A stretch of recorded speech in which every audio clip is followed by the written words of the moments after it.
we'll start on 118, 119. Okay. But the good news is that we'll be wrapping everything up on Thursday of next week.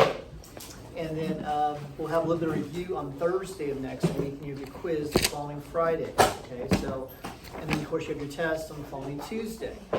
So it's really important that you have a plan. I've been kind of harping on this. Do a strategy. You don't wait until next Thursday to pick it all back up again and say, okay, now I'll start studying. Because then it's just going to be, cramming all that information, and probably you're not going to do it, right? Okay, yes? We're all Yes. good here? Yes. Okay, all right. Okay, so we're on events, and this is kind of the section that ties everything together, ties it all together, okay? Because you got to tie it all together, right? Because if not, it's just fragments of information, and we don't know how they're all connected. And just like I talked about day before yesterday, it was yesterday, about peoples, right, and groups, is that you got to put them somewhere, and you need to know what they did as far as in connection with the American Revolution. So on the events, for example, you got to go back to the very beginning. Remember, go back to the French and Indian War. You need to know the dates for the French and Indian War. You need to know what caused the French and Indian War. You need to remember Washington's introducing the French and Indian War, and so on. And the reason I'm saying this is that traditionally, historically, whatever we talked about in the very first day is what you don't study. Because number one, you think like, it's not that big a deal, and I didn't really, it's pretty simple to understand, sort of, kind of. And then when you see the quiz and test, you totally you have no idea what it is. Okay, so always start at the beginning and then start working your way towards the end. Okay. So that same thing, of course, and that's the catalyst. When we talk about history as a domino effect, cause and effect relationships, we talked about debt. The French and Indian War is very expensive, and so England is going to try to find ways to pay off this debt, which is going to lead to taxation, and there you go, right? We also talked about the Proclamation of 1763. That is important. It's after Pontiac's Rebellion. Pontiac's Rebellion is not on your outline, but I hope those of you who paid attention wrote it down.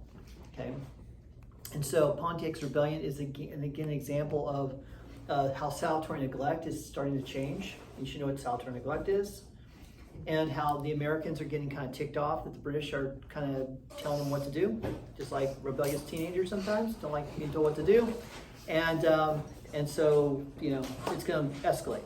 Okay, escalation, bad. Could be bad. I don't know. So that leads us to page 118 and 119. Now, one of the key terms that's really important is mercantilism. We talked about this till I'm blue in my face. And one of the things, the concept that's connected to mercantilism is the navigation laws. Now, the navigation laws are laws. There's a series of them. There's just not one. A lot of times when you study the section or you study in general, you'll see there's certain years you have navigation laws, and navigation laws are connected to shipping. That's where you get the term navigation. Okay, let's say have planes or something else, but they don't. And this is they're connected to enforcing mercantilism. So on page 119 on the left-hand side, where it says the merits and minutes of mercantilism, it says here that in theory, the British mercantile system seemed thoroughly selfish and deliberately oppressive. But the truth is that until 1763, there's one of our dates there, the various navigation laws imposed no intolerable burden, mainly because they were only loosely enforced. Enterprising colonial merchants learned early to disregard or evade troublesome restrictions. Some of the first American fortunes, like that of John Hancock, were amassed by wholesale smuggling. Okay, so navigation laws were again being enforced by the British Navy and by a legal system, British legal system, and up to this point, it's been kind of loosey-goosey. All right, and so it's going to start changing now because the British want their money. All right, all right. So on your outline there, you notice I've got navigation laws, then I have the end of salutary neglect. Okay, so you should be kind of tracking with me here, right? Okay, let's talk about taxes. American Revolution, no taxation without representation. This is like a core thing that a monkey knows, all right? Very smart monkey, but a monkey knows this, okay? And so the very first tax is passed, of course, is the Stamp Act. Okay, I'm sorry, if I reverse that. Sugar Act, sugar. Sorry. I totally now implanted it in your brain. Okay, reverse that. Okay, I know. Subliminal, yeah. So Okay. if you get that wrong on the quiz, I we'll know, back to this, right? it's your fault. That's right. Okay. Now, on the right-hand side, it mentions the Prime Minister at the time, George Grenville, in 1763. It mentions here by ordering the British Navy to begin strictly enforcing the navigation laws. There's our little bit there. Okay. He also secured from Parliament the so-called Sugar Act of 1764, the first law ever passed by that body for raising tax revenue in the colonies for the crown. Okay, and you already know sugar is used, in your tea and in your muffins and your crumpets and all that kind of stuff. And so here we go on this. It's going to go on to say there that among various provisions, it increased the duty, blah, blah, blah. After bitter protests from the colonists, the duties were lowered substantially, and so on and so forth. And so the usual pattern is going to be is that Great Britain will pass a tax, the Americans will get mad, they'll protest, and sometimes the British will respond to the protest, and sometimes the British will say, enough of this, we're going to just tell you what to do. All right? So, yeah. So, the Sugar Act is basically going to be very, very unpopular, and so it's going to pretty much be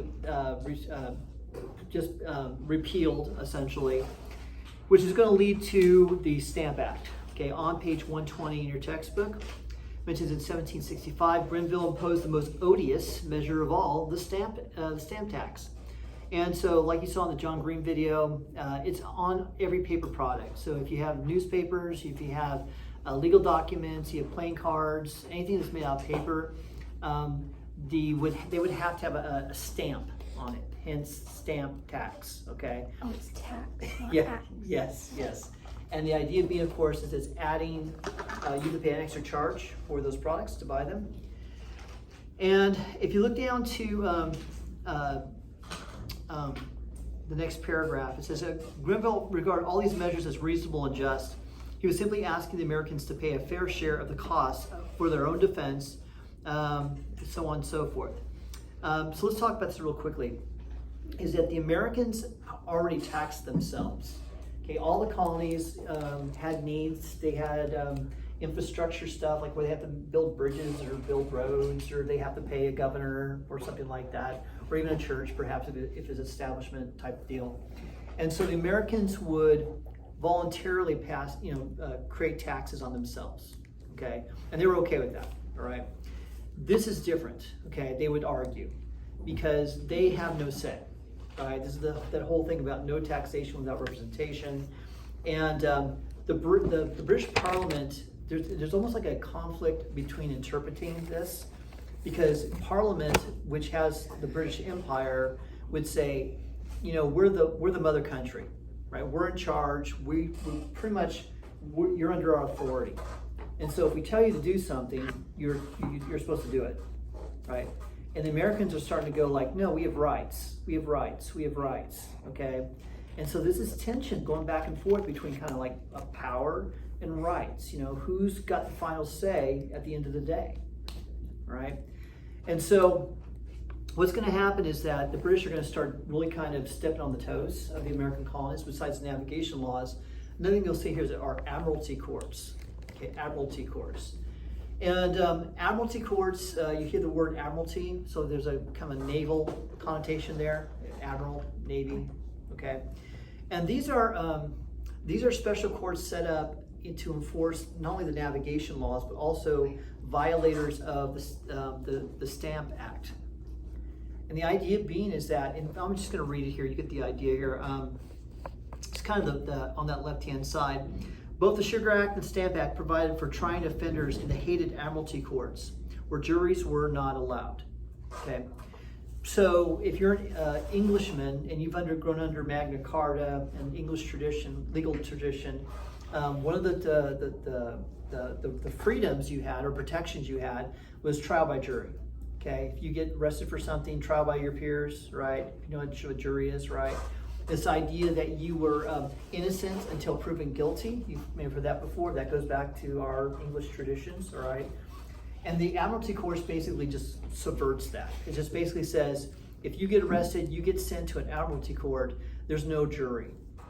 And on top of that, the admiralty courts could be located in places where you can't, they're hard to get to. So for example, if you were tried, you committed a crime in Boston, you would be tried in Boston. Jury of your peers have to be there, okay, to be your peers. And so this idea of fairness and openness, accountability, right, that kind of thing. And so these are almost like secret courts. You didn't know who your judge was. You were guilty until proven innocent. You really couldn't make a defense. And so it's almost, they used to historically call these star chambers, where literally, if you got arrested, you probably would go bye-bye and not be seen, you'd be thrown in prison and never be heard again. Star chambers, yeah. So Americans don't like that, okay? They don't like the navigation laws, they don't like the admiralty courts, and this is again, that radical Whig kind of thing again. The radical Whig's been saying, like, British government, they've got some abuses of power, there's some corruption there. You American colonists need to watch out for these guys. And now they're starting to, the tension is rising, okay? Now, so let's talk about, again, the response, because a lot of times when there's attacks, there's a colonial response to this, okay? So for the Stamp Act, you have on the right-hand side in 1765, the Stamp Act Congress, okay? Now, Congress, I'm just going to define it because you hear the word all the time and I don't think you know what it means, okay? It's usually an assembly. A Congress is an assembly of people, all right? And usually it's political, usually, all right? And so the Stamp Act itself, and then everything that's been happening before that, is starting to cause the colonies to work together. Because remember the Albany Congress, which is again French and Indian War, which you might need to know for the quiz and the test, that was a failure. You know, Ben Franklin tried to get the colonies to come together because for defense under the French and Indian War, and it didn't work because they were so independent, they were so different from each other. And so now you have a dire situation where all of the colonies send delegates to New York, all right? In fact, on the John Green video, it mentioned that. It was kind of one of the bubbles thingies. Remember that? Okay. And so these delegates come together, and again, they're starting to think as one. They're starting to think again, how can we coordinate? How can we figure out a way to respond to the British to protect our rights, right? So what they come up with is called the non-importation agreements. This is on page 121. And part of the definition for this is the word non-importation. Importation would mean, again, you're importing something. You go to, what's that store that used to have Pure Imports or something like that? No, forget it, it's before your time. Import, okay. Non-importation would be the reverse of importations, right? Yep. And so, okay, let me break it down more. The British, under mercantilism, would sell finished goods to the colonists, right? That whole mercantilism thing, right? In particular, clothing. So there would be factories and manufacturers of clothing in Great Britain, Kmart and Sears and JCPenney's. And so they're sending the stuff to the colonies to buy. And so the colonists basically go with boycott, boycott, boycott. Okay, been around for a long time. If you don't know what boycott is, I'm about to tell you what boycott is, okay? You're saying, no, okay, I'm not gonna buy your stuff, okay? In particular, clothing, right? And this is the idea that you're economically kind of smacking it to the man, okay? Because again, England cares about trade, England cares about making money under mercantilism. And so the colonists say, well, fine, let's play a little game. Let's play chicken, right? And so it's really interesting is that during this whole time period, Ben Franklin's in England. He's everywhere, pretty much. He's representing Pennsylvania, doing some business there. And so Parliament calls him up and says, hey, Ben, we need to talk to you. What in the world is going on in your crazy colonies, okay? And there's a great interview. We have it recorded, not verbally, but written, okay? And Franklin basically tells him, look, we tax ourselves. You're taxing us. We have no say in this. And Franklin says that up to this point, relationship has been pretty good, but if you keep pushing this, okay, who knows where this will go, right? And we're willing to go the distance to the point where, you know, homemade clothing was seen as like a sign, like a very patriotic thing to do. Instead of buying pre-made clothing, you make your own clothing, and it's seen as very, you're loyal to make sure you're enforcing the non-importation agreement, right? Mm-hmm. Okay, I'll take a breather for a minute, let you catch up a little bit.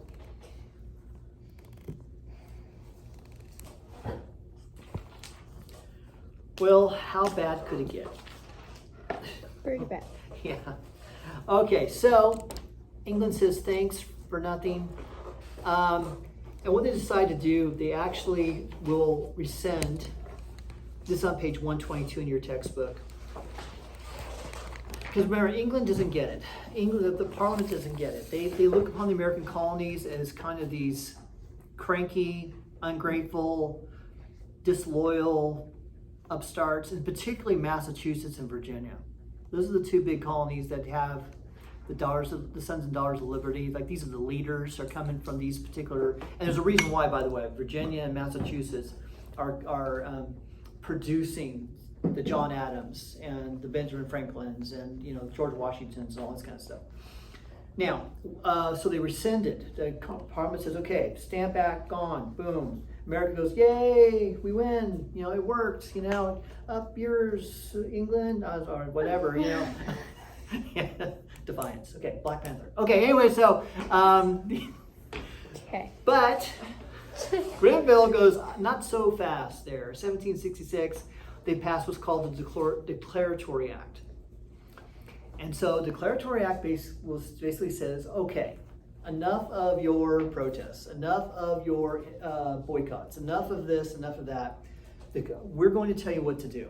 We're the mother country, you're the colonies. We will decide economic policy, and you're obligated to obey. Whatever we declare, you do. In the story.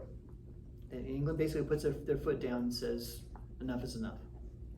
And that was 1766? Mm-hmm. It's on page 122 in your textbook.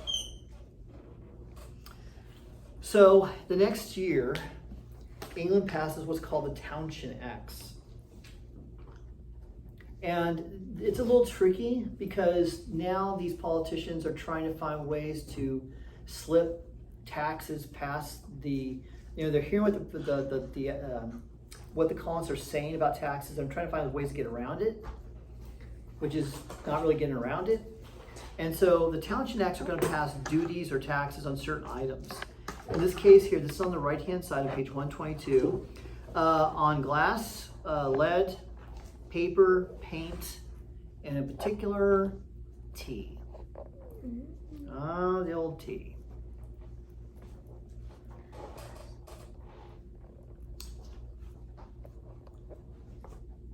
And so this tax was collected in seaport towns, okay? Because remember, all these ships are coming in. They're either going through New York Harbor, Boston Harbor, Charleston, those kind of things, right? And what the British are going to do, they're going to set up places where these ships, when they come, they have to pay the tax to the British official, the tax collector, okay? The British tax collector, all right?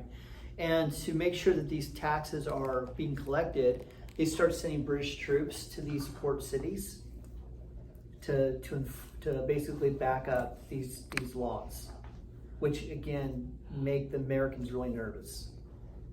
And make sure you understand this because again, the Americans know that they don't need British troops on their soil, right? If there's no war and there's no threat from the Indians, then why are the troops there? Okay, that's the suspicion. That's that radical Whig thing again. Is that it'd be the exact same thing if we had military, going through the streets and hanging out, and like, why are they here? Okay, they got guns, they got weapons. Maybe they're going to use them on us. Okay. So what happens next? In fact, the next paragraph says, flush with the recent victory over the stamp tax, the Americans were in a rebellious mood. The impost on tea was especially irksome, for an estimated 1 million people drank the refreshing brew twice a day. The refreshing brew. I need some tea. Yes. Okay. So, well, here we go. On March the 5th, 1770, okay, in Boston. Okay, so you have one night, a lonely British soldier who's just basically on guard duty at a local tax collection booth. He's just doing his thing, and then you get a crowd of saucy boys. These are young American lads who basically are looking for trouble in all the wrong places, and they start taunting the guy. Okay, they basically, again, he's a British soldier. He's just standing there. They start saying stuff to him, just like you would do in the middle of the street, just And then on top of it, a crowd starts to gather. All right, and then on top of that, then the British soldier, the sentry, calls for help, and so you'll get about 10 British soldiers, redcoats, right? And so then the crowd starts getting angry. This is going, and then someone starts throwing snowballs. And by the way, just don't taunt people with guns, just for future reference, okay? Really? Yeah, no, what's the deal? I'm blessed, guys. Yeah, just for years, who said that history is not applicable? Then people start throwing, rocks and sticks. And okay, so what happens? One of the British soldiers, of course, gets hit, drops his weapon, the gun goes off, and then the boo-ha. The other soldiers fire on the crowd, and 5 people in the crowd die, get shot, they killed. Okay, so this is going to be referred to as the Boston Massacre. Okay, in fact, you've got 2 pictures on the top there. The one on the left, by the way, it's the John Green video showed that on the left. That was done by Paul Revere, by the way. Okay, and so the Boston Massacre is a propaganda thing. Okay, what I mean by this is that the sons and daughters of liberty are looking for reasons to paint the British as being killers, as being cruel, as being threats to their liberty. They're looking for evidence of that. All right. So here you go. When the newspapers are printed the next day, this is not the Boston incident, the Boston little hoo-ha kind of thing here. You want to make it inflammatory. That's what propaganda does. You call it a massacre. Okay. And so this is going to be, that's why you had the painting. Remember Samuel Adams? Remember that? Okay, this is the event, okay, where he goes to the governor and basically he's pointing, in his red outfit, right? Okay. And so this is really interesting too, because John Adams, what's going to happen is that these soldiers are going to be tried. They're being arrested, they'll be put into prison or for jail, and then put on trial. And the jury of their peers are going to be Bostonians, right? And they can't find any lawyer to defend them, because no American basically wants to do it. And so they go to John Adams and say, will you defend us? And it says about John Adams' integrity is that he believes in rule of law. He really believes that in America you can get a fair trial, that you're innocent until proven guilty. And he defends them and he wins the case. If you ever get a chance to see the John Adams HBO series, there's a big thing about that. And it's really, really cool because Adams is standing up to, for example, Samuel. Samuel is like, let's just kill them all. Let's just let them all, let's hang these guys, okay? And John says, basically puts Samuel in his place, saying, no, okay? That if we're gonna have America's gonna be about change, it's gonna be according to the rule of law, according to truth and justice in the American way, blah, blah, blah. And he wins, okay? So there's that. Now, what's gonna happen next, though, is that if you look over on page 124, 125, it's about tea. Remember, we're talking about the Townsend Acts and tea, all right? So you already know that on page 125 in particular, it mentions in 1773, there's a major British corporation. I'm not even going to give you the name just because I don't expect you to remember all this stuff, but they have a surplus of tea. They have lots and lots and lots of tea, okay? And they got to sell it, okay? They got to sell it or they're going to, it's going to each of the profits. So someone comes with the idea, let's sell the tea to the Americans. They love tea. They'll drink tea. They love the refreshing brew twice a day, okay? In fact, we'll sell to them even cheaper than what they're paying for right now. So you'd think that'd be a great deal. Here comes the tea into Boston Harbor, right? And the Americans go, no! How dare you! This is oppression! All right? And you understand why they view it as to be oppressive or an example of tyranny. Why do they think that way? It's being taxed. No, well, sorry, yeah, but it's cheaper. It's cheaper though. British tea. Well, keep Yeah. going. The We're supporting the non-importation British. Well, agreement. you're just being told what to do, right? You don't have a choice in the matter, right? You're being told if you want tea, this is the tea you buy, right? Oh. It's cheaper, but it's just the idea of someone telling you this is what you have to do, okay? So the Americans do the typical things the Americans do. The daughters, the Sons of Liberty go, you know what, let's dress up like Indians.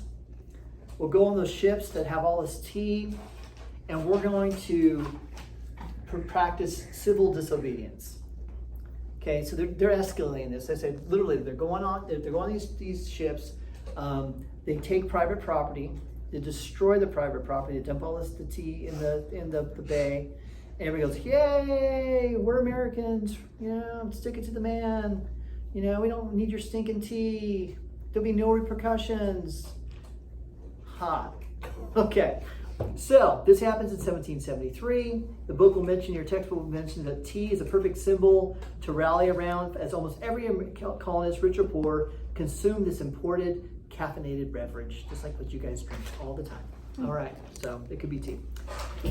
Well, what happens next? The British Parliament, the government basically says, this shall not stand. You rebellious Bostonians are going to pay, and pay dearly. So the first thing they do, Great Britain closes down the port of Boston, closes down the harbor, says, okay. And you gotta remember, this is like strangling Boston because it depends upon trade, okay? And so the first thing that the government said, the British government says, the port is closed until you pay back all the tea, which was a massive amount.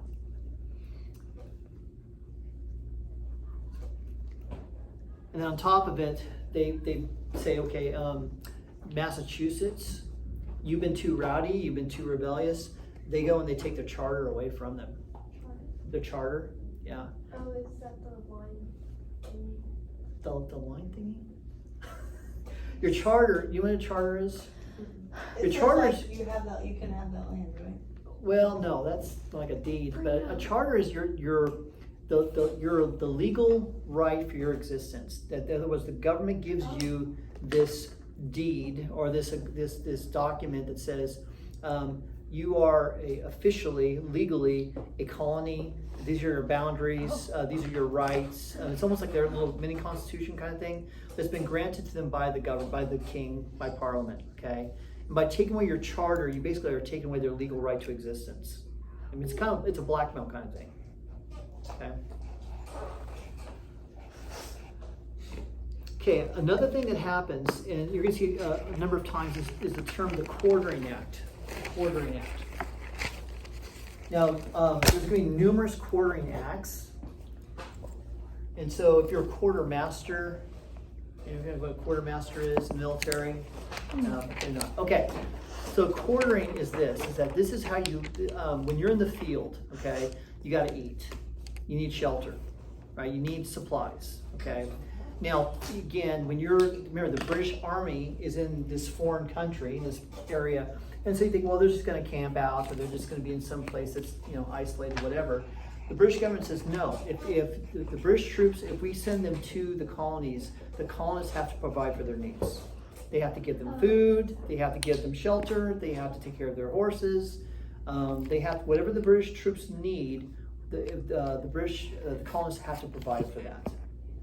Okay. Wow. And that's a huge imposition upon the colonists, right? Yeah. These are the Intolerable Acts? No, it was part of the court. It's part of the Intolerable Acts. But the Quartering Acts they're going to be multiple versions of this. That's why I'm just telling you what it is. So you'll see Intolerable Act of 17 da da da, 17 da da da. It's just kind of like navigation laws. There's different navigation laws too. So just know in general what a quartering is. That's why in the Declaration of Independence, if you looked at the indictments, Quartering Act was in there. Okay, so all right. The other thing that's mentioned here is the Quebec Act. The Quebec Act again is in Canada, if you didn't know that, and it's pretty much what the British government does is that they extend the territory of Quebec. Look, if you look on the map on page 127, they extend it all the way down to the Ohio Valley River area. Okay, and so what they're essentially doing is they're taking away all this this new territory from the Americans and say, now this belongs to Canada. And you Americans, you can't go, and you look where the line is at, it's just like, it just kind of chops into the major part of the territory. And then also, Quebec by religion is primarily Roman Catholic. And so the British government gives a lot of protections to Roman Catholics as part of this. And of course, remember, most of the colonies are Protestant. And so this is again a power grab by the British government. They're kind of telling the colonists, this land that you wanted to expand into, it's no longer, you can't do it. Yeah, too bad. Okay, so through this, you have in 1774, you have the First Continental Congress. And this is again the event, okay? This is where in Philadelphia, Independence Hall, you get the big guns, the founding fathers. You get the George Washingtons, you know, Alexander Hamilton, John Adams, you know, you name it, right? And they're going to again say, okay, this is escalating. What are we going to do? And so one of the things they decided to do is create what's called the Association. This is on page 127 in your textbook. And what they're doing with the Association is they're taking that boycott and they're just ramping it up. In other words, with the non-importation agreement under the Stamp Act Congress, they were only boycotting one thing, okay, clothing, right? Under the Association, the Congress says, okay, we're going to boycott everything. Anything the British sell to us, which is a lot. No one can buy anything from the British. Because the idea is like, well, it worked one time, maybe it'll work again. And remember the sacrifice these colonists are making, because again, they need these things. They buy these things. They have not been able to manufacture these things because of mercantilism. And so this is a pretty big gamble, okay, to do this. Okay, so next year, this is where it all comes unraveled, okay? So in Boston, the regiment there, the British troops there, get word that the Americans there's certain groups that are starting to collect weapons and gunpowder, okay? And there are the ringleaders, you know, obviously the Sons of Liberty, and in particular you think of Samuel Adams, John Hancock, you know, all these guys. And so what happens is that the regiment in Boston sends a bunch of troops to Concord and Lexington to look for weapons, and John Hancock and Samuel Adams, and to arrest them. Okay, to arrest them. It's not like say hi. It's literally to capture them because they're ringleaders. No, the British troops. The British troops are going after them. Yes, Samuel Adams and John Hancock. I can't arrest anybody. They're two guys. Okay, so this is where you get Longfellow's very famous poem, The Midnight Ride of Paul Revere. Right? The British are coming, the British are coming, the British are coming. They're coming, right? So they show up in Lexington. And you have a group of American militiamen waiting for them who are also known as Minutemen. You get that phrase, Minutemen, because they're ready in a minute. Or something of a minute, right? They know the British are coming. They have gathered in the kind of the square of the town. They have a town square. Usually towns are almost like you have a center area, which is kind of like a parade ground type thing. The British show up, say, hey, you guys, get out of the way, disperse, put your weapons down. And Americans say, I don't think so. Shooting begins. And you're going to get, how many die on this thing? Is 8. 8 Americans die. And this is the first battle. This is the official start of the American Revolution. The British move on to Concord, and they don't find John Hancock or Samuel Adams, so they have to go back to Boston. And while doing that, the Americans are ready for them. They are hiding along the roads. They're hiding behind bushes and trees and rocks and gophers, and they just start sniping them. Just picking them off. And on page 128 in your textbook, it says the bewildered British fighting off murderous fire from militiamen crouched behind thick stone walls finally regained the sanctuary of Boston. Licking their wounds, they could count about 300 casualties, including some 70 killed. Britain now had a war on its hands. Okay, so it's on. Okay. Now, on the remainder of chapter 7, it's just going to be talking about advantages and disadvantages between Great Britain and America. And this is kind of that David and Goliath kind of thing, all right? America, by the way, is the David, okay? It's definitely, it's a disadvantage as far as doesn't have a lot of money. It's going to lack some leadership for a while. It's going to struggle with, it has no navy. And so the perception a lot of times is going to be is that, how will these colonists fight against the mightiest professional army at that time, who has a very large navy, who has a lot of money, who hires Hessians, that kind of thing. How are they going to survive? How are they going to win this thing, all right? And that's what chapter 8 is going to be all about, all right? And I've only got a few more minutes here, so I'm going to just say a few more things real quick, then we'll pick it back up. Now, it's going to be really up to you to make sure you read ahead, all right? Because again, I'm only going to have one day to wrap this up. Don't wait till that one day, next week. Okay, the Second Continental Congress is going to meet in 1775 in Philadelphia, Independence Hall, all right? The war's on, and so now they've got to make some serious decisions. The first thing to do is they're going to have to create an army. Because you already have militia, but now they're going to have to create a professional army, which we've never had before. And if you're going to create an army, you got to have a leader, right? You got to have a general, right? And everybody goes, well, who's going to lead? Everybody points to George Washington. Oh. That's right. And so page 135 and 136 talks about how great Washington is, okay? And without a doubt, he's the symbol, right? He's the guy. He is America, all right? And there we go. All right, go have lunch. Thanks. No way. What? No way. Did it not? I wasn't even recording. Yes, it was. No, it wasn't. Yes, it was. Yes, it was. No, it wasn't. Yes, it was. No, it wasn't. Yes. I leaned over and it was. For most of it.